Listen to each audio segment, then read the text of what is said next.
That was a shocking performance. Liverpool overall this season have just been shocking, and for the last 3 games, shambolic. The 3-1 loss to Brentford, the 2-2 draw in the cup against Wolves where Liverpool should have lost. They got lucky with that offside being given against the Wolves player for the goal. And I called it. I called it last night. I don't always get them right because I did predict Man United to lose the derby, right? I did predict them to lose the derby, but they won. But I did predict Brighton to beat Liverpool. Because on merit, you gotta use a little meritocracy here, right?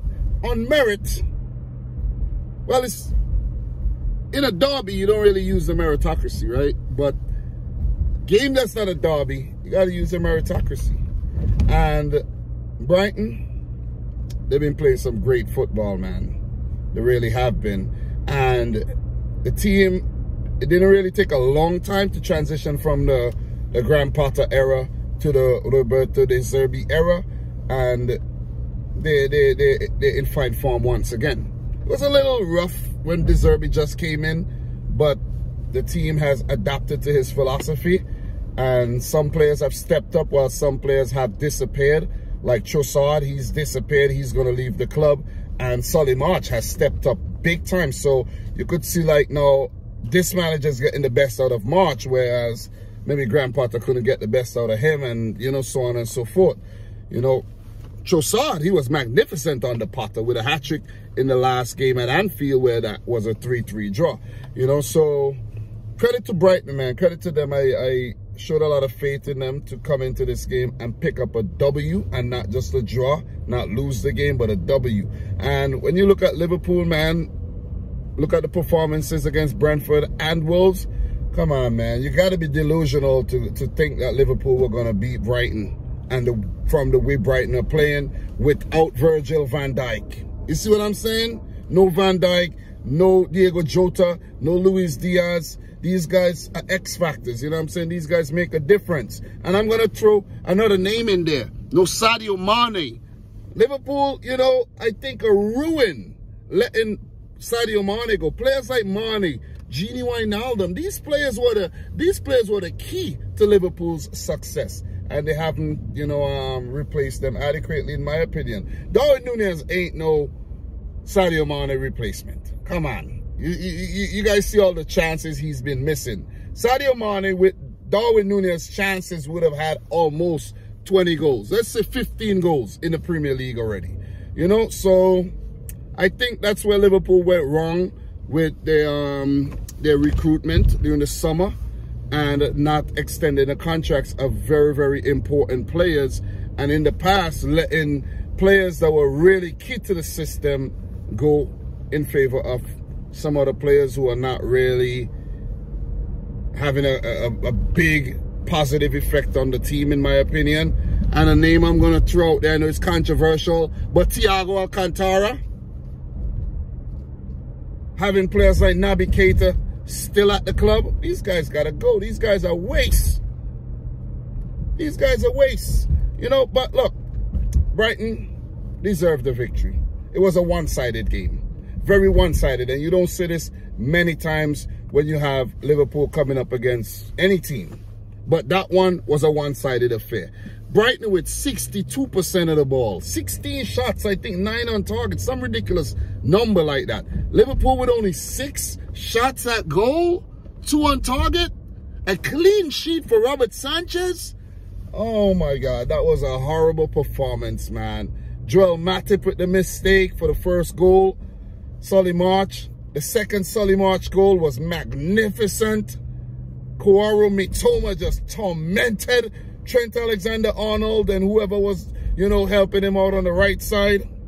Moises Caicedo was massive in the midfield. This Brighton team ain't no joke. They ain't no joke. Get your shopping carts, man. Because Brighton is now the new Southampton. Because teams are going to go there and look to get the next best thing. Alexis McAllister had a great game. World Cup winner. You look at Purvis Estupinian. You're looking for a great left back? Maybe Manchester City? Purvis. Estupinian. Great game. What a team. Colville. You look at Colville, right? Chelsea player on loan at Brighton.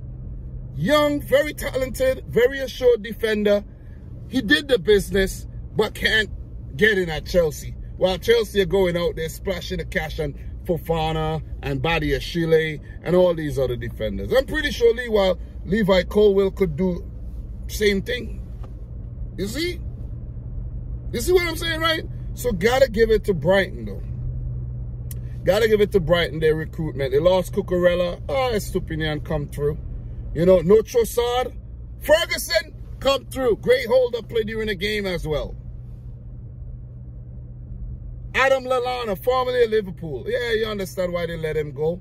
Intensity was a bit high over there, and he was getting injured all the time. He's still getting injured, but put in a good shift. Put in a really good shift. Pascal Gross, hard worker, versatile player. Danny Welbeck off the bench with his first goal of the season. That just sums up how bad Liverpool have been over the past couple of games. Danny Welbeck can't score against nobody. But guess what? Guess what? Liverpool say, come, man. Come boost your confidence. Come on. Come boost your confidence, man. Poor performance. All round. All round. Poor performance. I'm not going to go and point out old individual errors and, you know, the players and whatnot, but collectively, it wasn't good. It really wasn't good. Cody Gakpo had a couple look-ins, but nothing enough to really threaten the Brighton backline. Salah? Did Salah even play? Did Mo Salah even play that game? I don't even know. Oxlade-Chamberlain had a chance, and I don't know what he did with that header. That just summed up Liverpool's entire match. It was a poor performance. Ibrahima Konate is putting a few so-so performances lately. Got to keep it real. Robertson, all these guys were like ghosts. They were chasing shadows, basically, throughout the match. You got to call it how it is, man. You really got to call it how it is. Alisson, you know, I don't think he stood any chances with some of those opportunities that Brighton had, and conceded 3 times on the night. So if you look at Liverpool's performances over the last 3 games, 8 goals conceded. 8. So defensively, poor. Going forward, only 3 goals scored. Poor. We got to discuss Klopp. This is his 7th season. And we know that Klopp has a 7th season syndrome. Think of Mainz. It happened to him. At Dortmund, it happened to him. It ain't looking good at all, man. His contract goes until 2025. I don't think Klopp's going to walk. I don't think Liverpool's should sack Jurgen Klopp. Aren't you allowed to have a rough patch? You see what I mean? I know you're at the highest level. I know you're playing for a big club. I know you're playing for a successful team. But Klopp was the one who brought Liverpool back to success. Fans seem to forget these things. They're so fickle. You guys are so fickle. You guys forgot that Klopp took you to how many Champions League finals? How many? 3. 3 Champions League finals. You see what I'm saying? 3. Won you a Premier League, something you haven't done in 30 years. Well, something you didn't do in, 30 years. Came in 2nd, right? Behind City by 1 point twice. So if it wasn't for Manchester City, Klopp would have been trophy-laden. Even more trophy-laden, I should say. Because a lot of trophies picked up. Two trophies last season, the FA Cup, Carabao Cup. Fans seem to forget, man. I think managers are allowed a rough period. So Jurgen Klopp and Liverpool, they got a lot of injuries dealing with right now. Over 10 players out injured. Even Darwin Núñez picked up an injury. You're not gonna, like, how deep your squad has to be, right, for you to deal with 11, 12 injuries.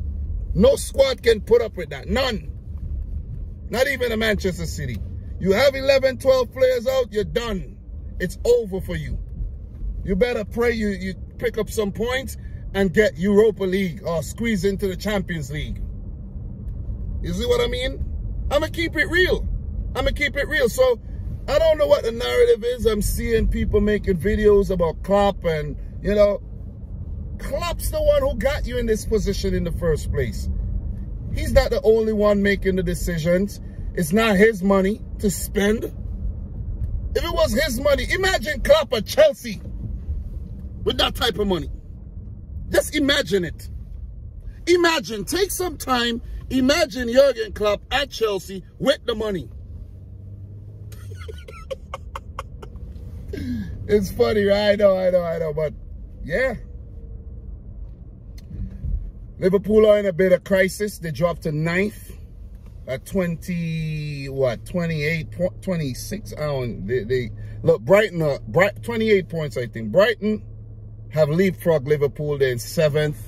They're doing well. I like how the table looks with Brighton, Fulham, Brentford all in the top 10, all pretty much above Liverpool and Chelsea.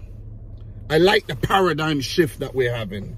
Even Arsenal on top. You see what I like? I like the paradigm shift. You see what I mean? It was becoming a little bit too boring. So let's give it up to teams like Brighton, Fulham, Brentford, you know, for just changing things up, man. And for challenging against these bigger juggernauts. I love it. I love it. I'm mad that City lost today. And it's a good thing, I have to say. No, y'all won't like this. It's a good thing that Liverpool lost today as well. Because if Liverpool had won today and City lost, you guys would have gone, oh man, you couldn't shut you guys up. I couldn't have shut you guys up, man. But I'm pretty sure majority of Liverpool fans are hiding under some rock somewhere, in some cave, in some crevice somewhere right now. Poor performance. And the next game against Chelsea. Two teams that's going through a lot of problems. A draw is not a great result. Not a great result. So, Liverpool pretty much in free fall. Chelsea in free fall. Brighton skyrocketing under De Zerbi. They're in the transfer window. They could go in. They could bring in some more, you know, talented players. You know, they just brought in a young Argentinian as well. Buonanotte. Just brought him in. They have guys like... what's his name? Sarmiento. You know, they have a few guys out on loan. This Brighton team is cooking, baby. You know what I'm saying? But anyways, guys, I gotta go get ready to drop my wife to work. To eat some food. I'll go live later to talk some more about this if I can. I think I'll go live later. But poor performance. Brighton, big, massive game. They were absolutely amazing, and I love it, man. Guys, we've been talking about Brighton for some time. The way they play attractive football, play it out from the back, you know, the way they keep the ball very nicely. You know, they're just a mini Man City. I like to call them a mini Man City. Awesome, man. Awesome. I love the progressiveness of Brighton and Hove Albion. But Liverpool, they got to go back to the drawing board. It's going to take some time for them to, you know, they got to be simple. They got to keep things simple and get these results. You see what I mean? That's the key. Keep things simple, get the results, don't overcomplicate things, and try to navigate, you know, through this very, very tough period. Champions League against Real Madrid coming up. That's looking scary. It ain't looking good for Liverpool, but let's see how it turns out. Guys, I'm your boy Dom. Subscribe if you're new. Like the video if you haven't yet done so. Let me know if I missed any major talking points down below. And until my next one, until next time, peace out. Rich Squad. Peace.